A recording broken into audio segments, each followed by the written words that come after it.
Welcome back to Out of Home Insider, the loudest voice in out of home. Took a couple of weeks off to do some deep self-reflection, really think about the next evolution of Out of Home Insider, something that's only made possible by you supporting the show. So thank you for your support. Whether this is your first episode or your 104th, thank you so much for continuing to support the show. A few exciting things coming out for the Out of Home Insider brand, all free, all designed to add more value and impact for you and our community. More to follow on that, but today's guest is Deanna Berry. Deanna is the Chief Operating Officer of McWhorter Capital, a private equity firm that made its appearance in Out of Home by way of Horton Outdoor, which was recently acquired by Trailhead Media. Deanna and I, we discussed the opportunities for brands to engage collegiate athletes via the NIL agreement, how private equity approaches our industry, and a whole lot more. Special thanks to OneScreen.ai for continuing to make the show possible. Check out OneScreen.ai, click Learn More, and check out all the great resources and research, all designed to help you sell more or to help you unlock the power of out of home for your brand. Lots of great stuff. Check out OneScreen.ai. But without further ado, let's do this. Let's go. Welcome, everybody, to the Out of Home Insider Show, a podcast like no other, hosted by the one and only Tim Rowe. Get ready to have some knowledge dropped on you and to be entertained, because nothing's more valuable than food for your brain. So sit back, relax, we're about to dive in as the best industry podcast is about to begin. When it comes to like the NIL stuff, I'm not super savvy. Like, I get it. I know what it is and that it gives college athletes the opportunity to monetize their personal brands, but maybe unpack that idea a little bit so I can get some fodder to grab onto. I don't think that anybody really knows the ins and outs of it because it's so brand new and it came out of nowhere. I think for all the talk about it for years, it seemed to really take people by surprise when it actually happened. And what little I do know about it, and I'm fascinated by it, but I don't, like I said, I don't think anybody has a full grasp on it. Every state is different. So once the NCAA or whatever, is that what it is? Yeah. Once they kind of legalized it every state developed legislation that kind of regulates it in that particular state. And even down to different universities handle it differently. So kind of the people at the top of this that have paved the way are lawyers. I mean, attorneys are getting involved because there's so many things you can screw up on getting involved in it. But what I've seen is agencies that already dealt with influencers that were, already kind of spearheading that type of marketing are the ones that naturally evolved into this NIL stuff. So, they already have some attorneys on staff or, people that have written up all of these waivers and contracts for them. And really from there, all you have to do is tweak it based on the state, that the athlete's in, based on the university. Like even in Georgia, the way that the legislation was written, it gives the universities the ability to hold back a pretty large percentage of it to put in like a big fund, I guess. And they get a prorated percentage of that back when they graduate. But in the meantime, it's used for scholarships for different athletes. And the University of Georgia turned that down. They said, nope, we don't want any part of holding these athletes' money. We're just going to, if they make money, it's their money. Yeah. But Georgia's law gives them the ability to do that. So some universities are taking a cut, basically.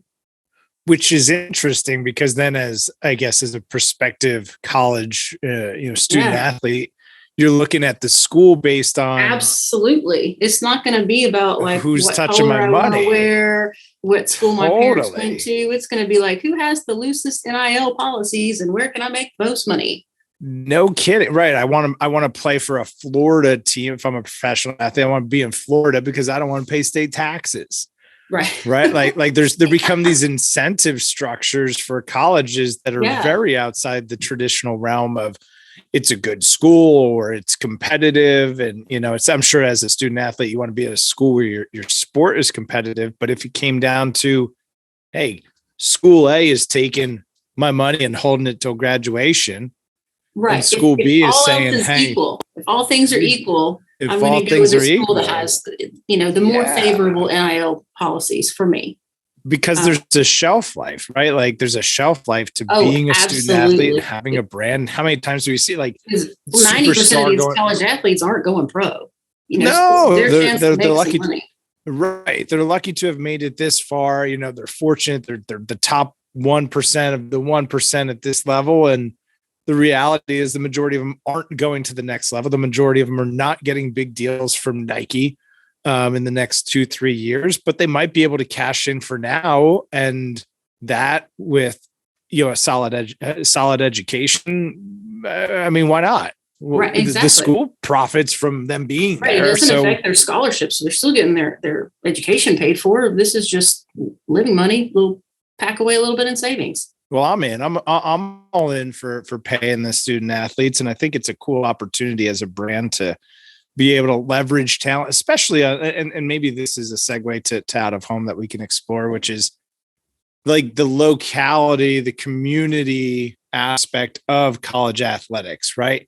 When we think about a big time school, you think about the ecosystem that big time school impacts, right? I think of Penn State and Happy Valley, Clemson, right? And you start to think about these kind of iconic schools, and the reality is that the athletes are celebrities. They're not only celebrities at a national level, but they're celebrities locally. Right. And for a business to be able to leverage that, the program gets all the money for what they bring to it.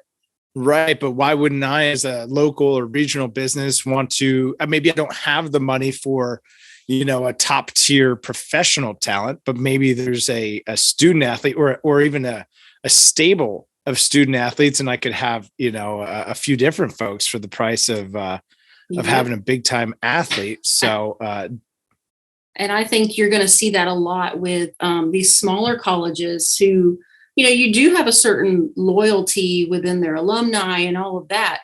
So you can find a small mom and pop or even, a 3 or 4 location franchise of some sort that they can spend their NIL money on like the entire football team for, like a Kennesaw State University. And if you put that up on billboards and they're in their school colors, I think there are some rules where they can't actually wear their school name, but that you can basically put a jersey on them with their number, and it looks, everybody can tell. It's very obvious what school they play for.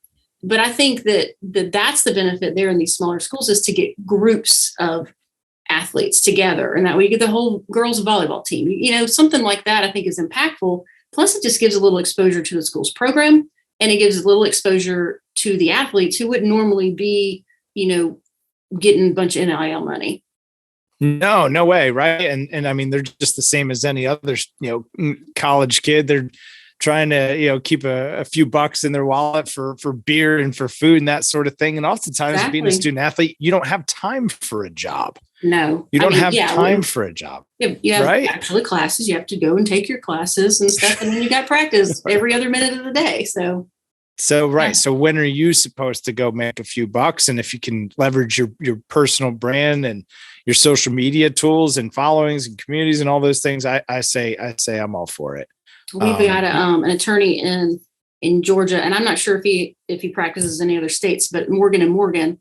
And of course, he was one of the first ones I've seen to jump on the NIL bandwagon with OOH. And so he has a lot of billboards up with different college football players, a couple of basketball players from Georgia Tech and University of Georgia. And it's like the campaign is size matters. And so he's got these big offensive linemen, and it's a great, very effective campaign. And you don't necessarily, it doesn't have University of Georgia endorsing him, but clearly you can tell with the jersey colors and the number. And if you know what the guy looks like, he's right there, so it's, that was one of the first ones I've seen to actively jump on NIL and marry it with outdoor. And I thought it was pretty brilliant. It's pretty brilliant indeed. And Morgan's one of the top spenders nationally on outdoor. Mm-hmm. And it's, I haven't seen that in other markets. I'd be interested, if there's anybody listening that has seen it in other markets, I'd love to get some pictures of that too. And maybe we could incorporate that. But it makes a lot of sense too when you think about kind of how played out the legal category is. Injured, question mark, insert vanity phone car number. wreck, whatever. Right? Like, it's so super predictable, and I get it. It works. And if it ain't broke, don't fix it. But if you're going to be spending a ton of money and you can make it a little bit unique and a little bit more contextually relevant and a little bit more human than just injured question mark and, your logo up there, then why not? And that's a fun way to certainly mix up kind of a boring category. Especially in the South, college football is like a religion. So if you put something up there that people can relate to, that's automatically going to leave a positive brand, that's just going to be a positive brand recognition there. And shoot, here we are talking about it as a college kid, right? We're talking about it. And I would imagine that while it's really, really cool running out into a stadium of 100,000 screaming fans on a Saturday, and smashing your head against somebody else's for 60 minutes. It's probably just as cool, if not even a little bit cooler, to see yourself on a billboard. Well, it's really cool if you see yourself on a billboard and you're getting the money and not your football program. Even cooler, right? It's even cooler. It's like, I'm getting the check for this. They aren't. So. And like getting into the economics too of it, right? These NIL sponsorships, I mean, it can vary from Kennesaw State to, shoot, if you were in my town here in Hackettstown, Centenary University, right? The little D3 school. You could probably throw these kids a couple $100 and throw them up on a billboard, which isn't all that expensive. And right when you combine those two things, it's the whole team show up at your grand opening or your ribbon cutting or, whatever. Sure. Right. But it's not a huge outlay of capital necessarily to explore some of these NIL opportunities, and billboards aren't all that expensive when we think about them, on a local level in a local market, not in a top DMA, but in some of these second and third tier markets, it really becomes something that as a brand is quite reasonable and just makes a ton of sense. There's a college athlete for every budget. Right. So, Deanna, I'd love to, get from how you were an Arabic linguist in the Marine Corps to out of home. And we kind of touched on it, briefly there in the open, but, as these things usually do, they just segue into like a really natural conversation and you find yourself full blown into an episode. But how did you go from being an Arabic linguist and, United States Marine Corps, Semper Fi, to being so in love with Out of Home? There were a couple stops along the way. I mean, a couple detours and a couple stops along the way, I guess. Well, I would say right after I got out of the Marine Corps, and I spent 4 years there. They taught me Arabic, and then it probably took them a year and a half to teach me Arabic, and then I used the language for about 2 years in the Marine Corps. And then I moved back to Atlanta. There's not a whole lot of opportunity to speak or, converse in Arabic. So my skills would be rusty at best, I think, at this point. Can I do still try to love Out of Home. Can you say I love Out of Home in Arabic? No, not right now. I can say I love, and then I have no idea what Out of Home is, but I'll have to go look that one up afterwards. Yeah. There's probably no direct translation to Out of Home, but I'm sure there's one for billboards. But yeah, and most of our focus too was on military terminology as well, but they taught us modern standard Arabic. So that most of the militaries, regardless of the dialects that they spoke, their military, like over the radio communications, were done in modern standard Arabic, as well as all the news broadcasts. So it was kind of the one constant there. But then we also did get some training in different dialects, depending on what shop we were going to work in. So the dialect that I specialized in was Iraqi dialect. Wow. But it's kind of crazy. You think dialects aren't necessarily like accents here, like you have a Southern accent or, Northern accent. I mean, the differences are a lot larger than just the accent and different pronunciation of letters. I mean, it's, a lot of times it's not a whole just different, coffee, whole different words. Coffee. Yeah, no, Coffee talk. So you went to the Marine Corps, you learned Arabic. then you came out and you're like, all right, what the heck am I going to do with this? What am I going to do? What did I do after that? I went to a temp agency and they placed me at Aaron Rents as a temp in the legal department there. So I was assistant to the VP of legal. I did that for about 6 months. And then when it came time for me to either go permanent or find another temp job, I was offered a full-time position there. I was offered a full-time position by the VP of real estate and one from the president of the office furniture rental division. And that's where I went because it was a marketing position. And that's where I was interested in. So I spent the next 5 years there, did marketing, merchandising. I ended up being a furniture buyer, which was interesting. Cool. We had our own manufacturing plants in South Georgia. So, it was, it was vertically integrated all the way. And it was really neat to be a part of not only going out to the furniture markets and sourcing different styles and lines, but then to go back to our manufacturer and, specify them and have them made and actually send them out to our stores and determine what brands were best for a rental lineup. And that was the big difference. We weren't selling it. So this stuff had to be right. built. At some point, this was built like getting tanks, it back. Yeah, we're going to get it back. Definitely. So it's got to be built differently than just the stuff that you see in the Staples or the Office Max. What are some of those differences? Just as the curiosity in me is now curious. Well, like the drawers are going to have like different, the way that all the boards attach, just like dowel, all of that, the doweling, and then also mostly the laminate. So most, I guess, office furniture to get out of a box you put together is just a melamine, and then rental office furniture is going to be a high pressure laminate. And then they'll have an edge band that's, a thicker laminate, like a 3 mil and stuff like that, just because it's going to get banged around. And then you got to be able to take it apart, reconfigure it, put it back together without all the, the crappy, particle board breaking in there. So it's all just heavier duty. Everyone just shuddered at the thought of particle board.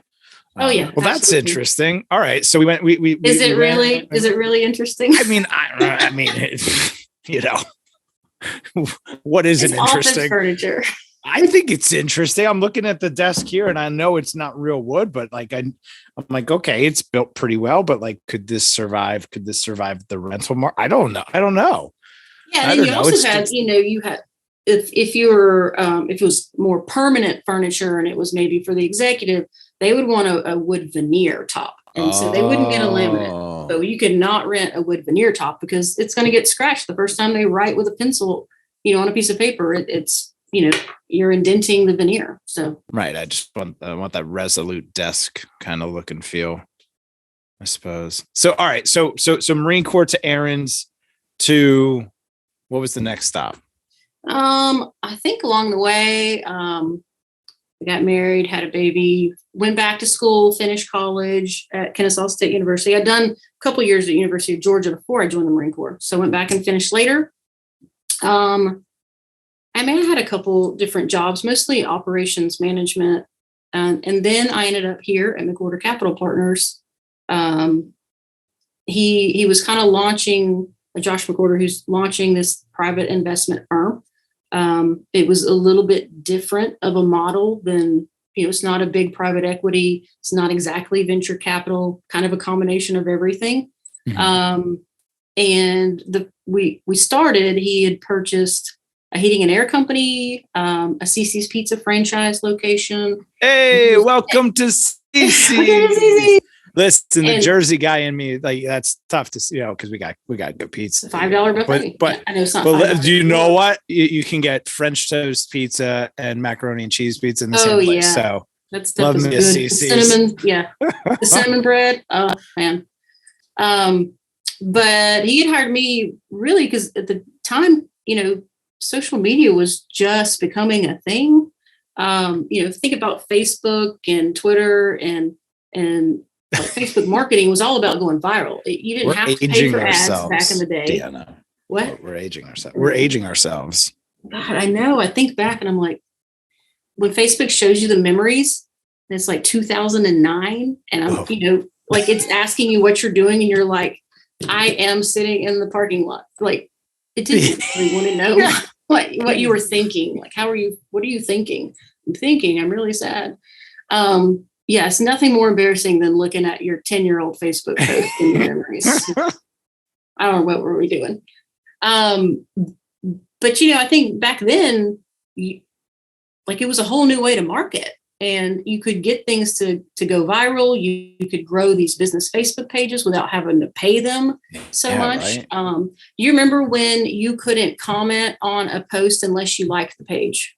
Yeah, that's true. Wow, I forgot that was a thing. They killed that function because it was too easy. It was too easy for people to grow their followings because, correct. All you do is post a picture and do a little quiz or whatever, and then they had to like your page. Well, that went away. All pages are public. People control you without liking your page. You can't ban them. They're whatever. So, that was the height of social media marketing, and it worked for us at the time, and we really grew those brands. I did all of the graphic design. I, recreated the logos where we could. Obviously, we couldn't do it for CC's, but and then along the way, we purchased more real estate. We had quite a few vacation condos down in Florida. So the fund has grown.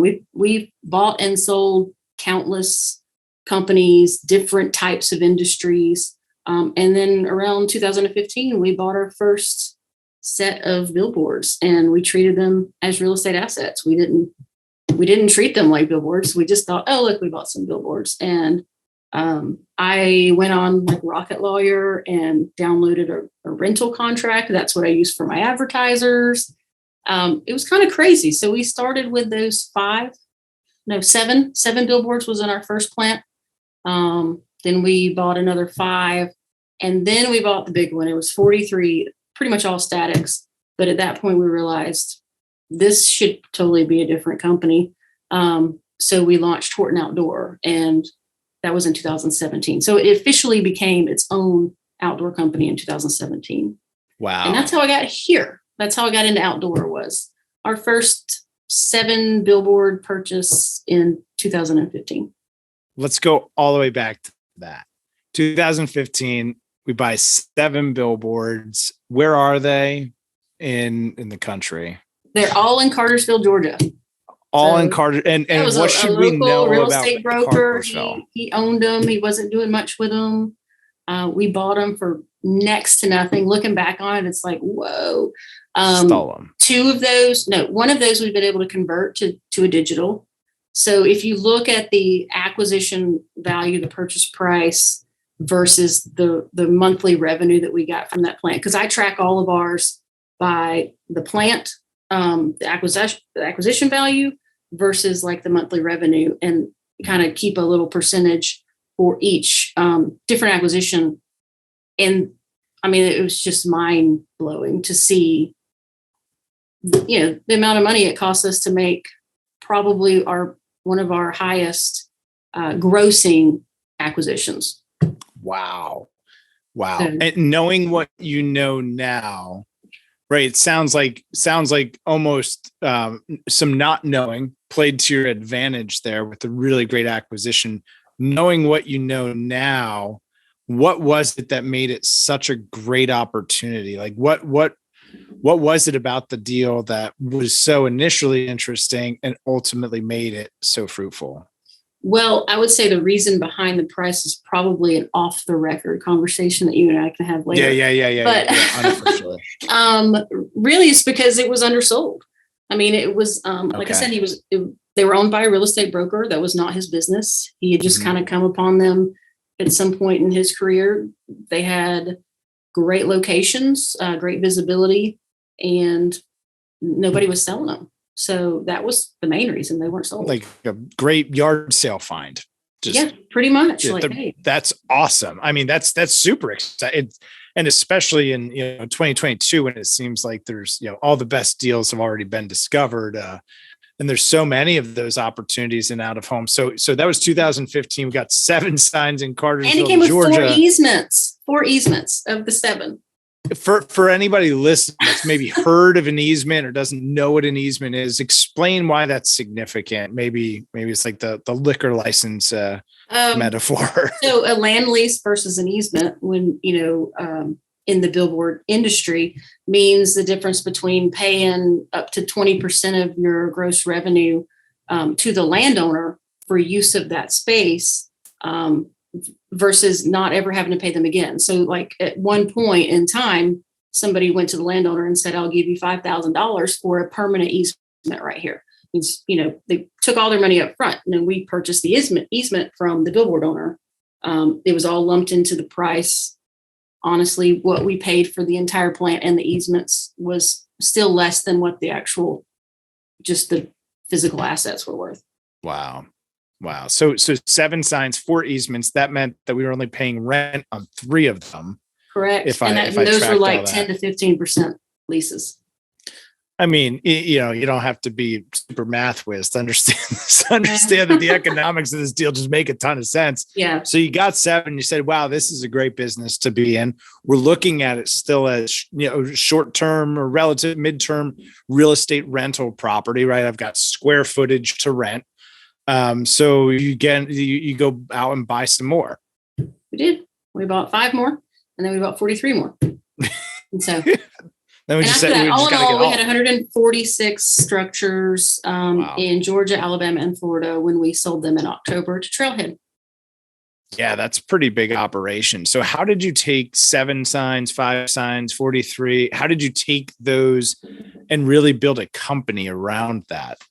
I think once you enter that industry, then people just know. And so when there's deals to be made, they come to you. I mean, I think most of them were done through brokers. Some of them were done through our investors. We have several investors that either are now or have been in the billboard industry. They're actually the ones that encouraged us to get into that business. So, 2 of them are on our board of directors. It's one of those incestuous industries, kind of like office furniture I was talking about. Like once you were in the office furniture industry, it's hard to get out. And then everybody in that industry. They might be at a different company now than they were 5 years ago, but you still know of them, and you can give them a call and take advantage of their expertise. And the outdoor industry is very much the same. So once you're in it, it becomes almost an addiction. Yeah, I definitely I got the taste, and I'm addicted too. So, but in terms of like stitching it together, I'm sure at some point you had to start building sales teams and operationalizing that and finding, folks to go hang billboards and office people. At what stage of that did you realize, okay, we're going to have to build a team, or did we acqui-hire some of that and start to build around a core team that maybe came along with some inventory?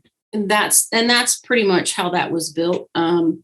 Most of the initial sales team that we had probably came with acquisitions, or either there were really strong independent sales reps that, were already selling that inventory. And so they continued to do that for us until we had enough inventory in any given market to justify hiring someone, full-time, a full-time account rep. So that's kind of how we did it. And we operated pretty lean most of the time. I mean, I think in Alabama, at any given point, we had less than 3 sales reps. In Georgia, we had, 2 to 3. We had a superstar sales rep that pretty much handled the bulk of our inventory in Georgia, which was all Northwest Georgia. And then we, had a scattering of inventory down in South Georgia and Southeast Georgia. So, and a couple up in Northeast Georgia. But, those were all kind of handled by just a couple smaller market reps. Wow. I mean, that's unbelievable. And a successful endeavor and exit. Congratulations to yourselves and to Trailhead, of course. But now you're out. Now you don't have any billboards. And that's a problem. we got to get some more billboards. What's any plans for to re-enter the space, or are we looking? I think we always try to keep our options open. So obviously, with any sort of disposition like that, there's some sort of non-compete, and that's limited to certain geographic areas and a certain time period. But I expect that at some point you'll probably see McWhorter Capital Partners again in outdoor in some manner. Cool. Some capacity. We will stay tuned. What sort of projects and businesses are in the portfolio outside? Obviously, there's nothing out of home related, but what sort of stuff is in there that's really exciting that the team is most excited about? Land development, real estate, land development. Hard assets. It's a tough market right now for commercial real estate, just because we're at the peak of the market on those prices. So you're not getting these great deals that you're getting 2, 3, 4 years ago. With 12 plus cap rates and stuff. You're not getting that right now. So that's kind of, unless a great opportunity is just presented to us. We've kind of steered away from the commercial real estate right now. But land development, particularly residential subdivision development, is hot. And, we've done some of it. We've always had some of that going on in Alabama, in the Birmingham area. And it just seems like the next logical step for us. Yeah, until we find our way back in outdoor. We'll be here with like Red Roof Inn. We'll leave the lights on. It's illuminated 24 hours a day. We'll get you back. We'll get you back. Who are some brands to revisit the NIL stuff at the beginning? Maybe we could do a little lightning round here. Who are some brands and some schools that you think should, like, who are your top 3? Like these 3 mashups need to happen. They need to be doing NIL sponsorships, and they need to be on billboards specifically. You got 3 favorites? I don't have 3 favorites. I think that certain brands are going to do better with certain types of sports. I think, like basketball versus football, and different brands are going to do better with different colleges. But I can't pinpoint like specific athletes to brands. Do you have any? That's fair. And that's a fair question back. So my friend Chris Mead, he's the CMO at CrossNet, and they were super early to the NIL stuff. They scooped up and they built CrossNet U in like the first 30 days. And they've got hundreds of, college volleyball athletes on the roster. And I'm just super waiting for them to put some of these student athletes up on billboards or wrapped buses. I know that they've got some folks down at the University of Texas, and I thought a wrapped bus driving around the campus. I mean, as a college student, could you be more excited? Could you be more excited to see yourself? No. I don't think so. I would be really leery of doing any exclusive partnerships as a college athlete right now. If I'm going to be one of those that's halfway in demand, I don't know that I'm going to want to do that, because I just would like to keep my options open. But I know there's a few of them that have signed some exclusives and, I guess ruled them out for all the other brands except for that one. And I know that they get lots of money for those, but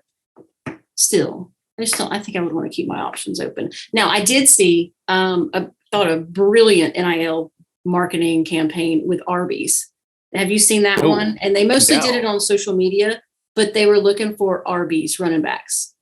And so they're like, we'll send $500 to any Division II RB, just, like they gave them a little script, they videotaped it. But that would be a brilliant campaign to translate to outdoor as well, because you have RBs. It's like that was pretty clever. Yeah, no, super clever. That's really fun one.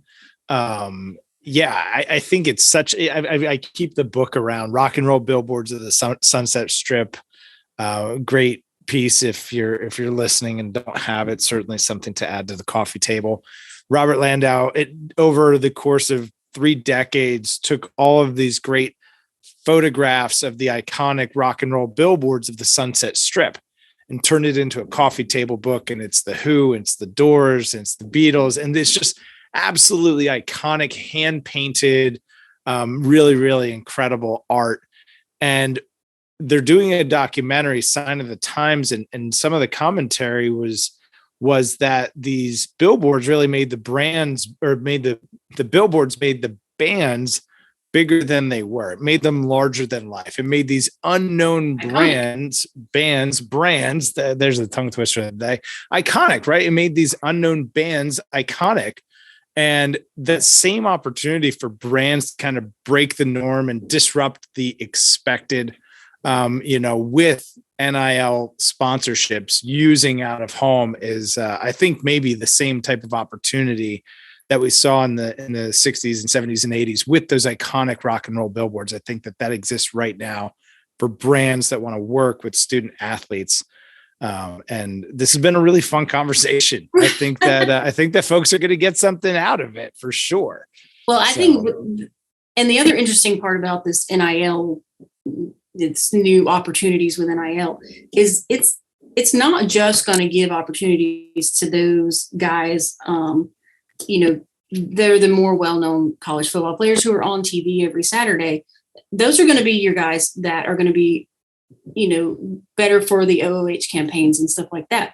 But then the other thing that people are looking at when they're looking at the talent, because there's the talent and then there's the brand, those are the two sides, are their social media followings. So you can have some lesser known athletes who have just kind of built this influencer level social media following. Those are going to be just as valuable in that NIL world. And, that kind of leads into that whole conversation of influencer marketing in general and the trend towards that. And I think I posted on somewhere, I think in 10 years, you're just going to really see the bulk of marketing budgets go to outdoor and influencer marketing and, content creation influence.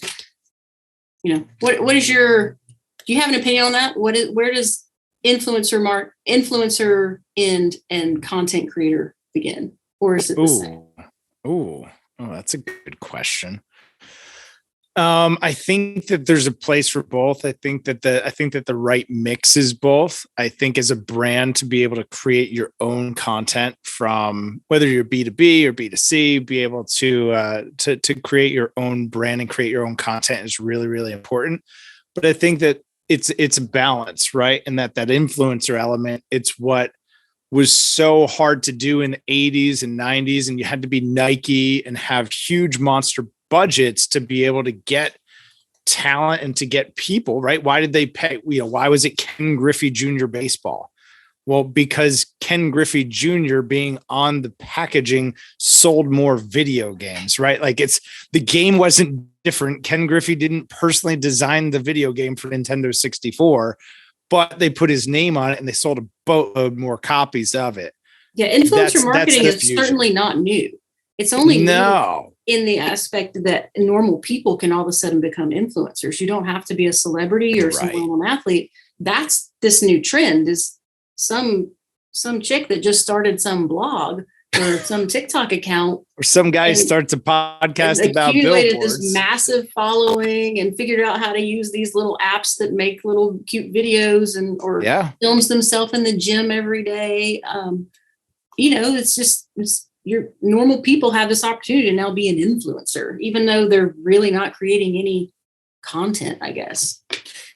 Well, all right, here's because as you were saying that, it made me think. And then I'm looking over at my little guy. My little guy just went back to his mom's, but he's got his Nintendo and stuff out.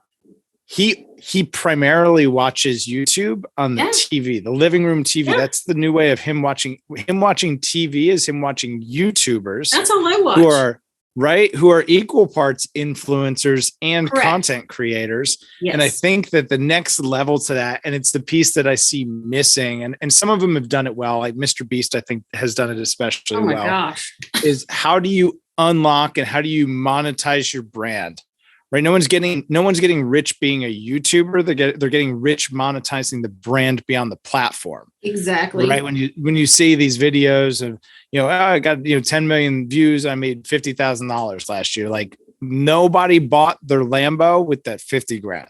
No, right? They found ways they're making their money is when brands reach out and say, I'll pay you 20 grand to just be drinking this bottle every time you walk through Disney World. Or something like that. So it's really not the clicks. It's not the advertising revenue they're getting from their videos being on YouTube. I think that's where they all start. And I think that's because I've watched these guys. I'm a total nerd. And I've watched all of these Disney content creators. and it's a whole community, and they're so dramatic, and they bicker, and they, make all these snide comments about each other. So entertaining just to be on the outside watching it going, wow. We should make a reality show about them. The Disney, the Diz Talk community and Diz Twitter and all those. Yes. And we'll just make like a broadcast, like television show, a reality about show the TikTokers. Yeah. Yes, absolutely. But it's funny because TikTok. I also watch these videos that show kind of they'll do this whole spiel about the value of the net worth of certain YouTubers. And it boils down to, I think, $4 per every 1,000 views. So if you look at a video and it has, 100,000 views, you can kind of tell how much they made off that video. Now, the great thing about these YouTube channels is that every day, it's not just the new one that they put out. They're getting residual views on all of those 10,000 old videos. And that's where they make their money. That's where they start really building up their income, their revenue. And I just find all that pretty fascinating. And there's only been a few of them who have been able to parlay that into an influencer status, to where then they also have a social media account, just an Instagram or something, where they get paid to hold somebody's or wear somebody's sunglasses or do whatever. Sure. You can be a great content creator and never be in front of the camera. You're always behind the camera, and that doesn't do you any good. For sure. I think, as you're saying, that Jake and Logan Paul, they've done that. They've transcended off of, they were on Vine. Remember Vines? Yeah. Right. I'm like, there we go. Aging ourselves. Right. Like they were experimenting on platforms super, super early, and they found ways to, and I think that's what we're going to see over the next 3 to 5 years, really the separation of the content creators who understand how to create brand beyond the platform, create businesses beyond just being influencers. I think that's going to be an exciting, kind of new chapter in business development. But yeah, back to the original question of, as a brand, you have to be a content creator as a brand. And I'm on the record as brand is bullshit and direct response is the only thing that matters. Like it's out there. You can find it. You can go back in the catalog at T-Row, and now Deanna, it's exactly that. If I go back, if I look at the top 5 podcasts on audio and compare them to the top 5 episodes on YouTube, the top 5 YouTube episodes are all the oldest episodes, because it's that compound growth factor, right? It's that they've had that much more time to have exposure to audiences, versus the audio version is definitely more of a recency model. So I guess the moral of the story is you got to be everywhere. You do, and you got to be all things. Does your little one ever watch Dan TDM? Is he still a thing? Who is it? He's like a gamer YouTuber, and he does Minecraft videos. He was so big at one point. My son is 14, but he was so big at one point that we actually traveled to Nashville to go watch him in some little theater. He did like an event, like a tour, and he had put together the stage show, and it all sprang from him being a YouTuber. I was like, what are we doing here? I mean, we're looking around at all these, parents that are sitting there in line waiting to get in the door. And then they bring down the merch cart, and everybody's forking out $50 for this, foam Minecraft light up thing. His T-shirts and all this stuff. And I'm like, what is going on? It's the new Disney on Ice. Yeah. He had blue hair. I don't know what he does now. I mean, like, he's an adult, but this, he figured out a way to capitalize them.